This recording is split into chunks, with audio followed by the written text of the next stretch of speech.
वहीं जालौन में बुंदेलखंड एक्सप्रेसवे पर दर्दनाक सड़क हादसा देखने को मिला। सड़क हादसे में 2 लोगों की मौत हो गई।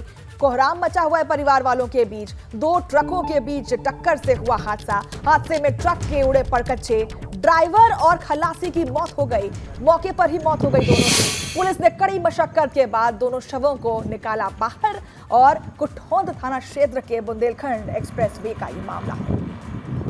तस्वीरों में आप देख सकते हैं कि कितनी जर्जर स्थिति में, या फिर हम कहें कि परखच्चे उड़ गए हैं ट्रक की, और ये ट्रकों के बीच टक्कर हुई। उसके बाद ड्राइवर और साथ ही साथ कंडक्टर दोनों की मौके पर ही दर्दनाक मौत हो गई। उन्नाव में दर्दनाक हादसा, सड़क हादसे में महिला की मौत हो गई है। बेकाबू डंपर ने बाइक सवार को कुचला और हादसे में बाइक सवार युवक की हालत गंभीर बताई जा रही है। पुलिस ने डंपर चालक को किया गिरफ्तार। पुलिस ने शव को पोस्टमार्टम के लिए अस्पताल भेज दिया है। अचलगंज थाना क्षेत्र के बदरका चौकी के सामने की घटना है ये। दर्दनाक हादसा आपके सामने है, जहां पर एक महिला की दर्दनाक मौत हो गई, जिसके बाद आसपास के लोगों में हड़कंप देखने को मिल रहा है। पुलिस व प्रशासन वहां मौजूद है, जो शव को पोस्टमार्टम के लिए भेज रही है अस्पताल। उन्नाव से तस्वीरें हैं, जहां एक दर्दनाक हादसा होता है और एक महिला की मौत हो जाती है।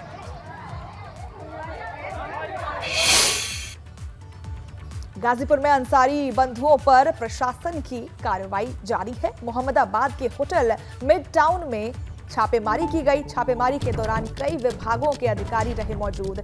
जीएसटी, खाद्य आपूर्ति और श्रम विभाग का छापा है और छापेमारी में पुलिस की कई कागजातों को किया जब्त।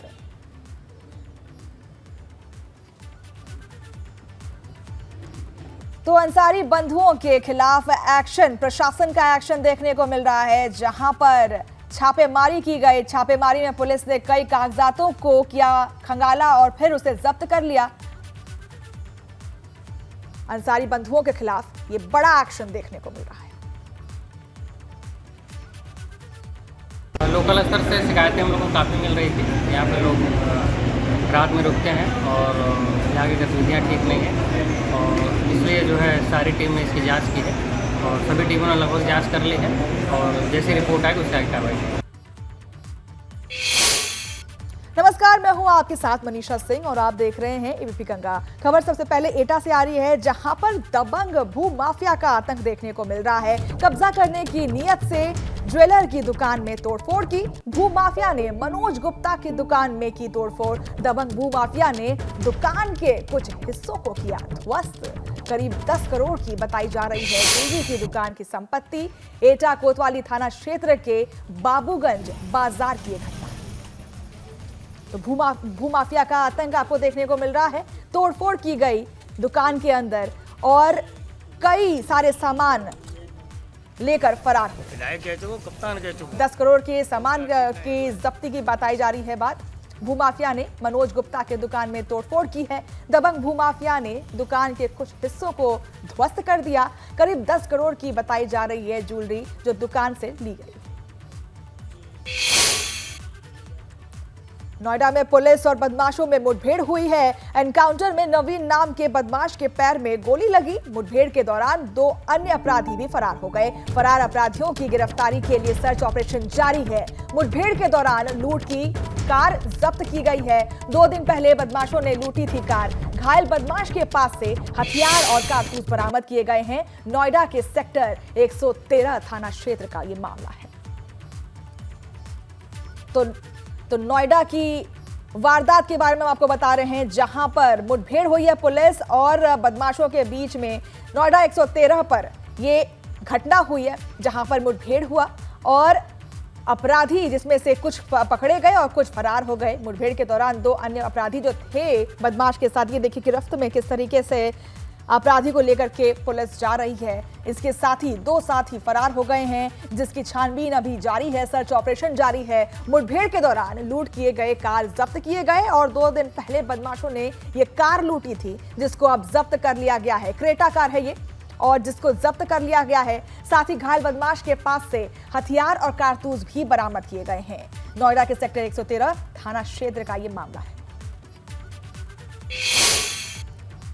ग्रेटर नोएडा में भी पुलिस और अपराधियों के बीच में मुठभेड़ हो गई। दरअसल चेकिंग के दौरान पुलिस ने अपराधियों को रोकने की कोशिश की, लेकिन वे भागते हुए नजर पुलिस पर ही फायरिंग कर बैठे और बाद में पुलिस की ओर से की गई जवाबी फायरिंग में 2 अपराधी घायल हो गए।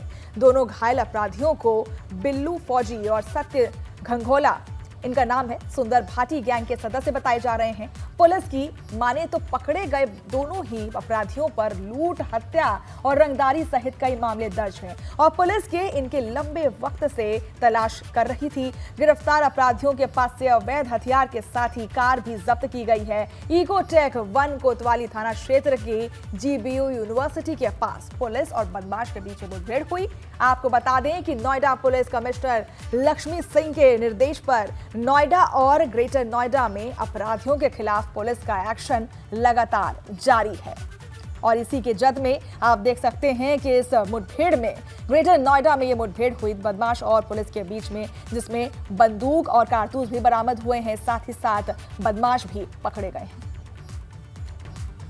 वहीं शामली में नाबालिग लड़कों में हुआ विवाद इतना बढ़ गया कि 2 पक्षों में जमकर मारपीट हुई, जिसमें महिला समेत 6 लोग गंभीर रूप से घायल हो गए। दोनों पक्षों ने पुलिस को तहरीर देकर कार्रवाई की मांग की है। तस्वीरों में आपके टीवी स्क्रीन पर आप देख सकते हैं घायल लोग वहां पर अपना इलाज करा रहे हैं। अस्पताल की तस्वीरें हैं जहां महिलाएं भी मौजूद हैं, महिलाएं भी उन घायल लोगों में मौजूद हैं, शामिल हैं।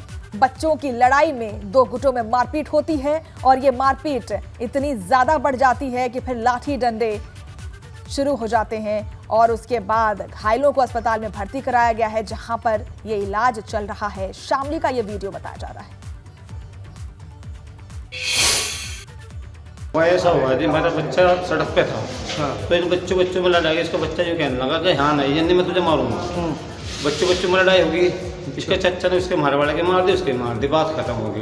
वो जो दूसरा वाला चच्चा उसके घर चढ़ के मारे, जैसे मेरे हम लोग गलने का तेरा मुँह जहाँ से निकला मैं छोड़ दूंगा, फिर कोई बात नहीं, बात खत्म होगी। मैंने झुका, मैंने कहा गाड़ी को गिरा तू, मैंने मेरे बेड निकाल ली, फिर लड़ाई होगी, कोई बात नहीं, बात खत्म होगी जी। हाँ बात खत्म हो गई।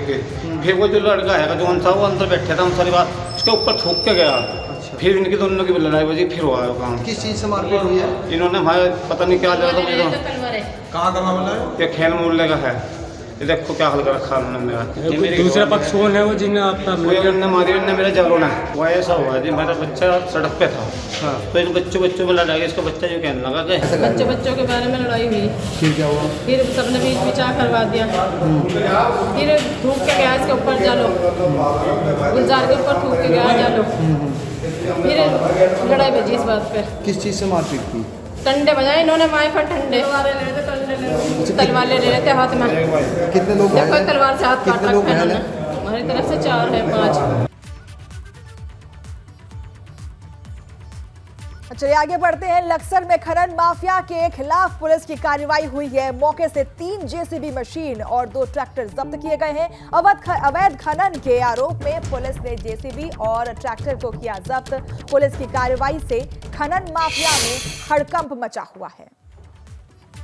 तो खनन माफिया के खिलाफ पुलिस की कार्रवाई आप देख सकते हैं। पीला पंजा वहां दिख रहा है जो बुलडोजर की कार्रवाई करने के लिए तैयार है। पुलिस की कार्रवाई से खनन माफिया में हड़कंप मचा हुआ है। लक्सर की ये तस्वीरें हैं आपके सामने।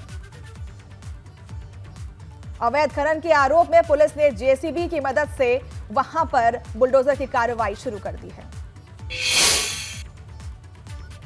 नोएडा में एलिवेटेड रोड पर जन्मदिन मनाने का ये वीडियो आपके सामने वायरल हो रहा है। बीच सड़क पर कार पर केक काटने का वीडियो वायरल हो रहा है। बेखौफ युवकों की आतिशबाजी कर खुलेआम काटा बवाल। वायरल वीडियो में दिख रहे हैं 5 से ज्यादा युवक।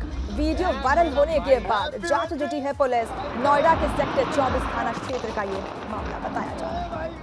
बीच चौराहे पर हम आपको कहें एलिवेटेड रोड है ये, आपकी जगह एलिवेटेड रोड पर किस तरीके से आतिशबाजी होती है और बीच रोड पर बर्थडे मनाने का ये वीडियो वायरल हो रहा है। करीब 6 से 7 लोग आपको दिख रहे होंगे।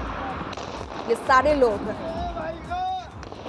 उत्पात मचाते हुए दिख रहे हैं बीच रोड पर। युवकों का बवाल सबके सामने है। ये वीडियो वायरल होने के बाद अब पुलिस जांच पड़ताल में जुटी है कि आखिर ये लोग कौन हैं और उन्हें जल्द से जल्द पकड़ा जाए।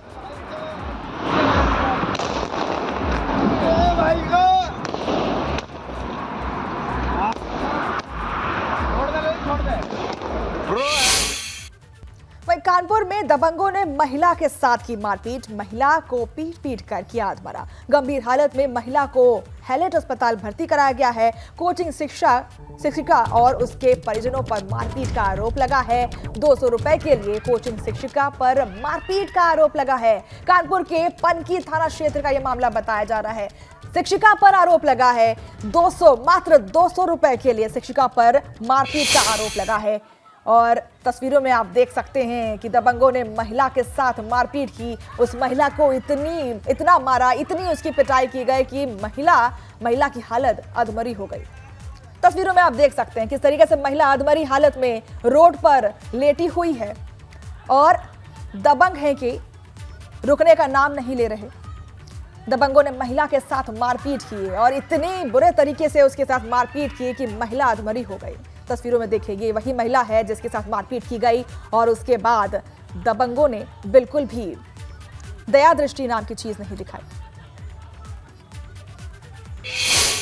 और अब बात कर लेते हैं यूनिफॉर्म सिविल कोड की। मायावती ने यूनिफॉर्म सिविल कोड के समर्थन का ऐलान किया है। उन्होंने कहा है कि बसपा यूनिफॉर्म सिविल कोड के विरोध में नहीं है, लेकिन भारत में अलग अलग धर्म के लोग रहते हैं। कानून के जबरन ना थोपा जाए और एक समान कानून लागू होगा तो देश मजबूत होगा। उन्होंने आरोप लगाया कि भाजपा संकीर्ण राजनीति के स्वार्थ के लिए काम कर रही है। केंद्र सरकार को महंगाई पर ध्यान देना चाहिए। तो ये बड़ा बयान आ रहा है मायावती की तरफ से, जहां उन्होंने यूनिफॉर्म सिविल कोड का समर्थन किया है। हमारी पार्टी समान सिविल संहिता यानी कि यूसीसी को लागू करने के विरुद्ध नहीं है, बल्कि भाजपा व इनकी सरकार के इसको देश में लागू करने के तौर तरीकों से सहमत नहीं है, जिसमें सर्वधर्म हिताय व सर्वधर्म सुखाय की नहीं, बल्कि इसकी आड़ में इनकी संकीर्ण स्वार्थ की राजनीति ज़्यादा देखने को मिल रही है, जो उचित नहीं है। जबकि इससे ऊपर उठकर तब सरकार को इसे लागू करना चाहिए। और अगली खबर रामपुर से है, जहां पर सिविल लाइन थाना क्षेत्र में 12 साल के नशेड़ी लड़के ने 6 साल के बच्चे की हत्या कर दी। आरोपी शराब और स्मैक के नशे का आदी है। शुरुआती जांच में पड़ोस में रहने वाले आरोपी ने पूरी घटना को कबूल कर लिया है। घटना के बाद इलाके में दहशत का माहौल है। वहीं पुलिस इस मामले में विधिक कार्रवाई करने की बात कर रही है। 6 साल का बच्चा LKG में पढ़ता था और इसी साल स्कूल जाना शुरू किया था। रामपुर की वारदात हम आपको बता रहे हैं, रामपुर की वारदात के बारे में बता रहे हैं, जहां 12 साल के एक नाबालिग ने 6 साल के बच्चे की हत्या कर दी। बच्चा अभी स्कूल जाना उसने शुरू ही किया था, LKG क्लास में पढ़ता था, जिसकी हत्या, निर्मम हत्या कर दी गई। बताया जा रहा है कि अपराधी नशे में रहता था और शराब और स्मैक का आदी था। उसका बच्चा दिन में 10 बजे के करीब से गायब है। इस पर सिविल लाइन पुलिस ने तत्परता से कार्रवाई करते हुए मौके का निरीक्षण किया और पूछताछ करनी शुरू की। उसी में योगेंद्र यादव का पड़ोसी ही, जिसकी उम्र 12-13 साल है, उस लड़के से पूछताछ जब पुलिस ने की तो उसने कहा कि मैंने इस योगेंद्र यादव के बच्चे को, जिसकी उम्र 6 वर्ष है, जिसका नाम युग यादव है, उसे मारकर हाईवे के किनारे पेट्रोल पंप के पास गड्ढे के पास फेंक दिया है। पुलिस ने इस बाल अपचारी की निशानी पर सबको बरामद किया और जो बच्चे का कपड़ा नहीं था शरीर पर, उसके कपड़े बरामद किए, आला कतर बरामद किया और जो अपचारी है इसे गिरफ्तार कर लिया। ये अपचारी शराब पीने का आदि है और स्मैक वगैरह पीता है। इसकी उम्र कम है लेकिन इस तरह के व्यसन में पड़ गया है। तो एक बच्चा है युग यादव, इसके का पोस्टमार्टम के लिए सब भेज दिया गया है और विधिक कार्रवाई की जा रही है। चलिए अगली खबर सहारनपुर से है, जहां पर पुलिस ने 2 युवकों को किया गिरफ्तार। गिरफ्तार युवकों पर चंद्रशेखर आजाद पर हमले का आरोप लगा है। भीम आर्मी चीफ चंद्रशेखर आजाद पर हमले का आरोप लगा है। गिरफ्तार युवकों पर एक हरियाणा और 3 देवबंद के रहने वाले बताए जा रहे हैं। पुलिस ने अंबाला ढाबे से 4 युवकों को गिरफ्तार किया है। चंद्रशेखर आजाद पर 28 जून को हुआ था हमला, तो आरोपियों को अब गिरफ्तार कर लिया गया है। 28 जून को चंद्रशेखर आजाद पर हमला हुआ था, जिसमें उन्हें गोली छूकर निकल गई थी और अब उन अपराधियों को गिरफ्तार कर लिया गया है। वहीं श्रावस्ती में राप्ती नदी का बांध कटने से हड़कंप मचा हुआ है। दरअसल राप्ती नदी का अचानक जल स्तर बढ़ने से मुझेना के पास बांध कट गया। बांध कटने से 1 दर्जन से अधिक गांव पर खतरा मंडरा रहा है। इस बीच ग्रामीण और बाढ़ खंड के लोग बांध को बचाने में जुटे हुए हैं। दावा है कि मानक के मुताबिक बांध नहीं बनाने की वजह से इस बांध में कई बार दरार आ चुकी है। पिछले साल भी बांध कटने से 2 दर्जन से अधिक गांव प्रभावित हुए थे। इस साल भी बांध कटने से 1 दर्जन से अधिक गांव पर खतरा मंडरा रहा है।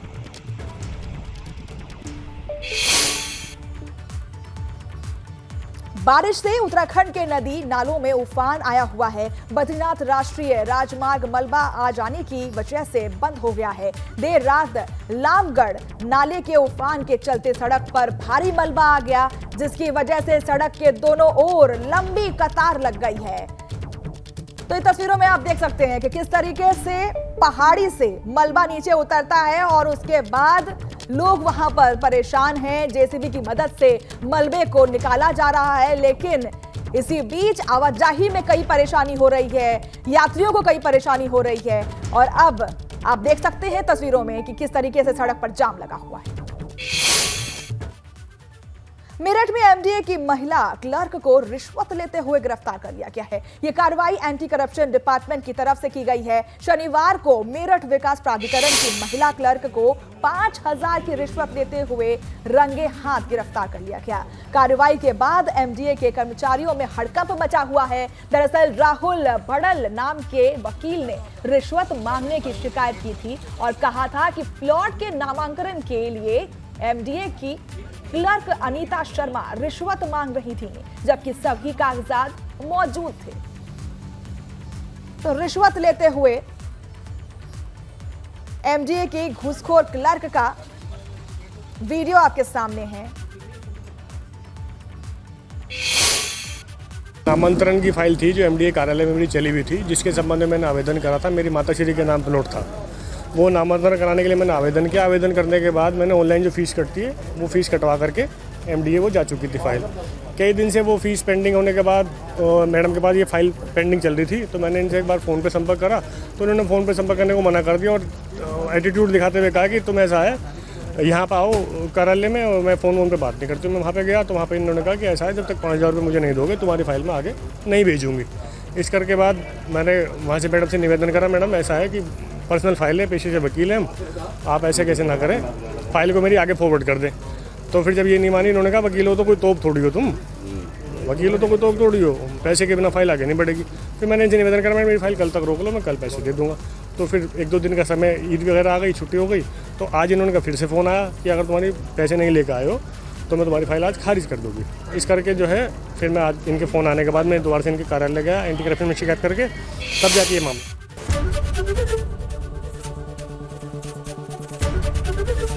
एबीपी गंगा, खबर आपकी, जुबान आपकी।